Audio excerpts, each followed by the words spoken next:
In this tutorial, I will demonstrate a few more advanced audio mixing techniques using Premiere Elements. We'll learn how to adjust the gain levels of various clips, how to apply keyframe edits, how to insert audio effects, and how to mix music tracks. Let me show you what we're going to do. Let's take a few clips. In this case, we have 3 video clips, each with the corresponding audio track. We'll add a transition crossfade in between each of the audio clips to allow the sound to transfer seamlessly across them. We'll then add some audio effects to try to clean them up, and then we'll add a music soundtrack. So let's get started. Okay, in this particular sequence, what I'm trying to do is to take 3 different clips and set them up so that the audio sounds continuous. In this case, we have a subject, me, in 3 different settings. I'm in the studio, then I'm in this bathroom, and then I'm outside. And in each one of these settings, I'm continuing the dialogue from the previous clip. You'll see what I mean in just a second. But what I want you to pay attention to is how the ambient noise, the background noise, changes depending on the setting. In a professional studio, it sounds very quiet. In the bathroom, it sounds very echoey, and of course, out by the road, you can hear traffic noise. So listen to that. Turn your headphones up and listen to it very carefully.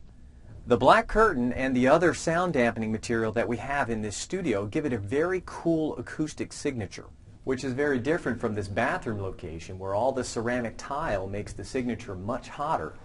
But when we shoot outside, it gets cool again, although we have to deal with all the ambient noise. So the point of this sequence is simply to demonstrate some differences in the types of environments where we have different background noises. I've taken these 3 clips and I've already done what you know how to do. I placed them together, I trimmed them, and if you look carefully right here and right here, I've already put in my audio transitions, my crossfades, in other words. And that all contributes to helping the audio sound a little bit more continuous. But obviously we have differences in volume and we have differences in the ambient noise. And I want to show you how Premiere Elements can help you try to equivocate that a little bit so that it sounds much more continuous. First thing we want to fix is the gain levels. Take a look at each one of these clips here and you can see in the waveform pattern you can tell which one is louder. Obviously this last clip is louder. These are quieter and this one is even more, or actually it looks like the bathroom is the most quiet, but regardless you can just simply eyeball this and tell that there are differences. One of the first things we need to do is to try to equivocate this as best we can. This process is called normalizing, and it's really easy to do in Premiere Elements. The first step is to select all the audio clips. So I'm going to click on this one, then hold the Shift key down and select that one and that one. And now all 3 of these clips are selected, and I can right click and then go to Audio Gain, and then I have an option here. I can boost the gain if I want to, or I can click Normalize. And the normalizing process is what we're going to start off with. So I click Normalize, and if you notice carefully, those lower volume clips have suddenly boosted up. Now it's not perfect. Now you can clearly see that the bathroom clip now is a little bit louder than the other 2 clips. But the point is, if I go up here to my window and if I turn on my audio meters, I'll slide it over here so we can watch this, you should see that at any given point as we play this, There's sound dampening. You'll see the meters pop up here. Bathroom location where all the ceramic tile makes the signature right around -6 decibels to -12, which is about the range that we want. Now it's not perfect, and so we can come back in here and manually fix this. For example, listen to the very end of this as it transitions into the first part of this next clip. Very cool acoustic signature, which is very different from. Okay, obviously this clip here is much louder. So how can we make this sound a little bit more similar to that? Well, here's where it gets really easy. I can just grab this yellow bar and click and drag down a little bit. And then I'll drag back here, scrub back through it, and then listen to see if it sounds a little bit better. Okay, it's still a little bit louder, so I'm going to drop it down just a hair more. And now I'll actually play it. Cool acoustic signature, which is very different from this. Okay, that sounds great. Let's see if it goes into the next one better. Hotter. But when we shoot outside, it gets cooler. Okay, it probably could come up just a touch here to be a little bit better off with that one, or I could come and drop this one down just a hair too. But the point is, the normalization process is not perfect, and you have to supplement that by clicking and dragging the yellow gain bar on each one of these clips. And then from that point on, you really just have to trust your ears. The math doesn't always work, as you can see here in this click, where the amplitude of the waveform here is much greater than it is over there, but it still sounds better than when it did at first. Normalization is critical because it will guarantee that you don't end up with footage that forces your audience to turn the headphone up and then turn it back down as it varies from clip to clip. So start with that, and then go back in manually and grab these audio gain bars and adjust them according to your ear. That's the best way to tweak this to get the best output. Next, let's take a look at what we can do with keyframes. Keyframes are awesome for custom editing. And to illustrate the problem here and how keyframes can help you solve it, or keyframe editing, let's play the very last part here, and I want you to listen for the wind that suddenly puffs into my microphone. I just had bad luck and got a gust. I didn't notice it at the time. I should have reshot it on site. But listen to this as it starts to play here, right? And you can see where it's going to get loud. Look for where the waveform spikes up right here, and listen to how the wind gets in the mic. We have to deal with all the ambient noise. Okay, did you hear that rumble? Okay, that deep rumble can be very distracting. Now, because this is at the end of the clip, if I really wanted to, I could just get rid of it. I could just trim it out, or I could fade the clip out and be done with it. But let me use this as an opportunity to show you how we can use keyframe editing here. So I'm going to scroll over, put with the playhead to right at the moment where I stop talking. And it may help to expand the playhead out here just a little bit in our timeline. So I can see that at this point right here, the amplitude spikes up. This is where the wind starts blowing, and it stops right about there. So I put my playhead right here. Maybe I'll scrub it over one. Nope, I'm going to put it right there. And I come over to my audio track, and I click on the Add Keyframe button. And when I do that, I get a little ball that goes right there. I'm then going to go over to the very end of it, and I'm going to add another one. And I have now bracketed this. And to make this really work, I really need 4 points. I need 2 at the end and 2 at the beginning. So I'm going to put another one here. This will make sense in just a second.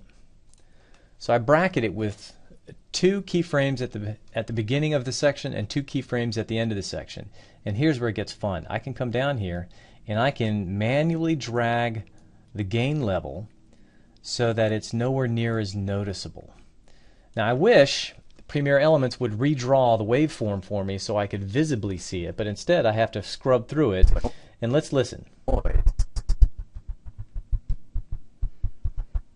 Okay, that sounds much better than when it did before. I'll play it in real time. The hum sounds pretty continuous across all sections. Okay, much better than when I didn't have that there. And with the wind gust blew in, you could hear that very obviously. So again, the point is using keyframes here allows me very specific control. And the trick is, again, really easy. Just put the playhead wherever you want it and then click on the Add Keyframe button. Now you can also do this for video tracks as well. Yeah, you all know that to make this fade out, all I have to do is right click and go to Fade, and I can select Fade Out Video. And you see what it does? It puts keyframes in there for me automatically. I'm going to undo that. I could, if I wanted to, do that myself. And I might even time it so that right when that wind puff hits me, that's where that first keyframe is. And then of course at the very end, right there, I'll put the second keyframe. And then I simply grab it very carefully and I drag it down. And now, of course, I have a homemade fade effect. So as that fades out, beautiful. And if I wanted to, I could even then come down here and just drag that audio and drag it out so that it fades. Whoops, went a little too far there. Let's put in another keyframe here, and I'll drag that down and that down as well. You can make whatever slope you want here so that it's gradual. And now the audio track fade is consistent with the slope of the video track fade. So the audio fades out as this fades out. I'll play it in real time here. All the ambient noise. Okay, that sounds really good. Okay, it always goes back to the beginning there. It drives me crazy. Anyway, so again, the point is simply you can add keyframes manually by positioning the playhead anywhere and then clicking on the video keyframe or the audio keyframe. Or in this case, if I wanted a shortcut for the video, I could simply right click, choose fade, and then fade out video, and I can then grab that keyframe and customize it in whatever way I want. So keyframes are a tremendously practical way to control the volume level and the opacity of the video that you have being shown. Next up, let's take a look at how we can add effects on top of clips to help clean them up. For example, in the traffic clip right here, you remember that there's a lot of background noise. Let's listen to it once again. When we shoot outside, it gets cool again, although we have to deal with all the ambient noise. Okay, so we have lots of background traffic noise, etc. that's undesirable. Can you clean that up and make it sound better? Well, the answer is yes, sort of. And Premiere Elements makes a valiant attempt at giving you tools that allow you to clean this up, and I'll show you how that works. Under the Effects tab here, change it over to Audio, and then in the list that you have here, there are a number of default audio effects, but if you scroll down a little bit to these ones called New Blue is a company that specializes in audio effects, and they have a partnership deal with Adobe to sell some of their effects within various products, including Premiere Elements. These are a little bit better than the default ones, in my opinion. Take a look at New Blue Audio Polish, the Audio Mute, the New Blue Cleaner, and the Blue Hum Remover, all of the New Blue stuff here, starting with maybe this New Blue Noise Reducer. I want to show you the effect that it has. If I drag this clip, whoops, I missed it. Let's try it again. If I drag this and put it on top of a clip, and then click on my Applied Effects, you can see here, whoops, I guess I had it on there one too many times. I'll get rid of it. It adds that effect by default on top of here, and it has some initial parameters set. Let's hear what it sounds like, and you tell me if this sounds any better. But when we shoot outside, it gets cool again, although we have to deal with all the ambient noise. Okay, now you definitely don't hear the traffic as much, but do you notice how the voice suddenly sounds a lot more tinny? As if the midtones have been boosted and the lows and highs have been removed, and so it's a very neutral, mid-tony sounding tone to it, and I think it sounds awful.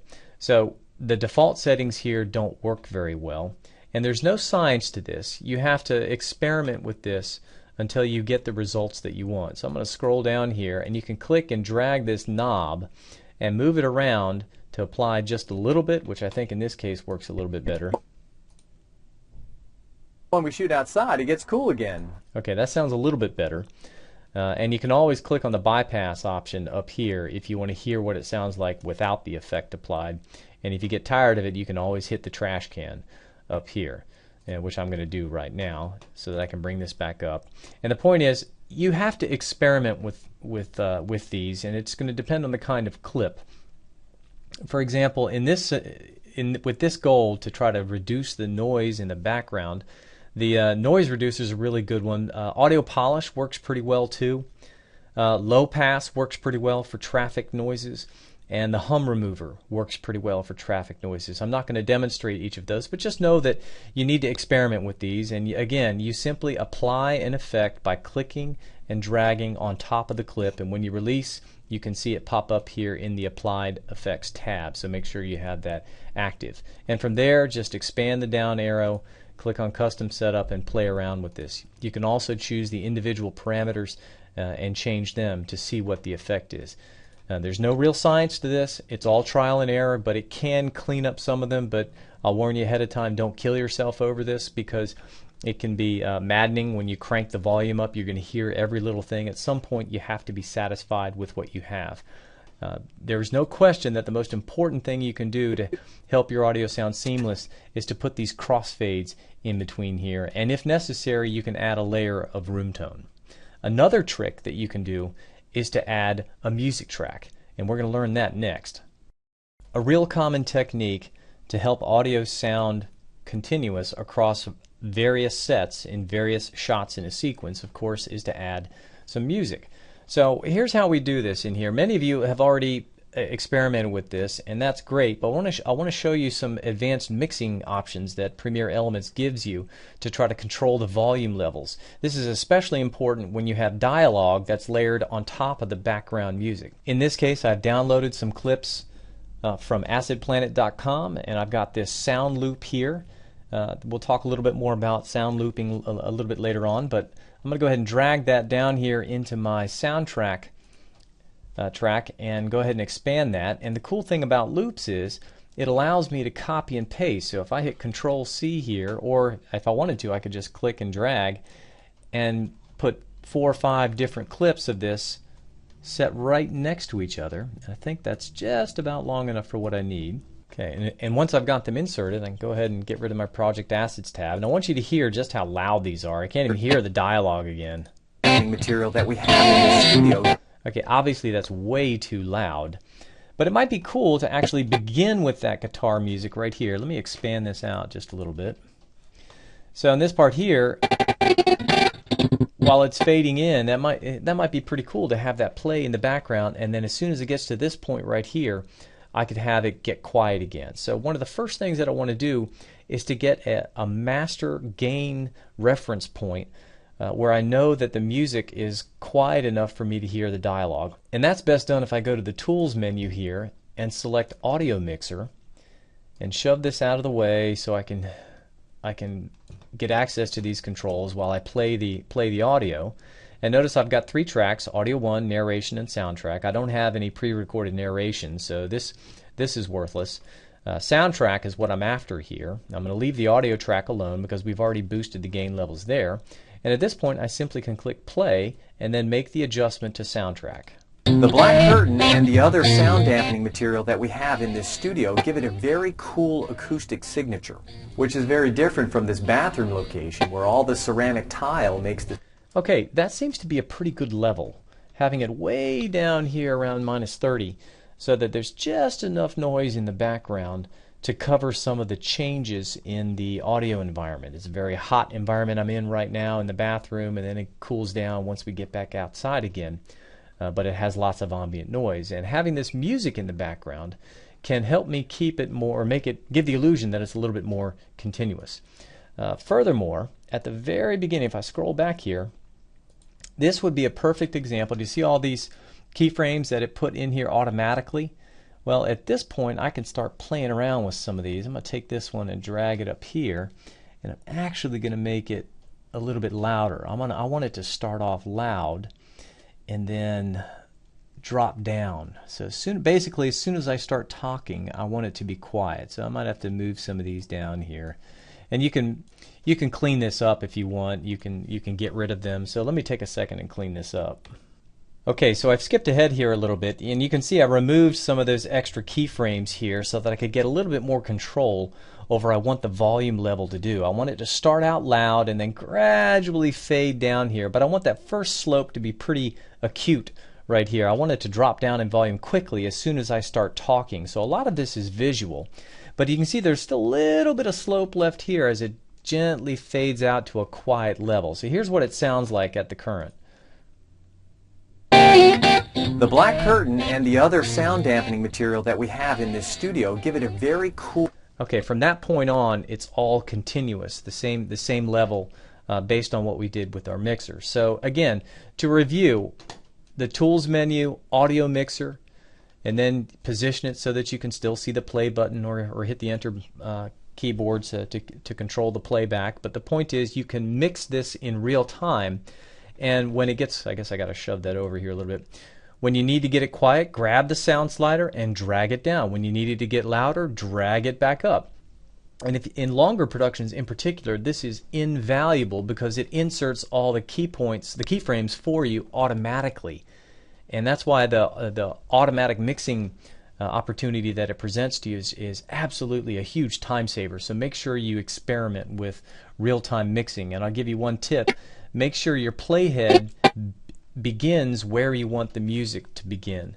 In other words, always start at time 0 and then click play and then adjust in real time. You can see my slider is back up here at +6 dBs right now, but as soon as I move it over here, it drops back down. So you can see how everything is mixed in real time. And as I scrub through it, you can see the handle here actually move up and down. This is exactly how real-time audio engineers do this in a studio, and it's awesome to have a mixing a mixing option available live inside Premiere Elements, so make sure you take advantage of this.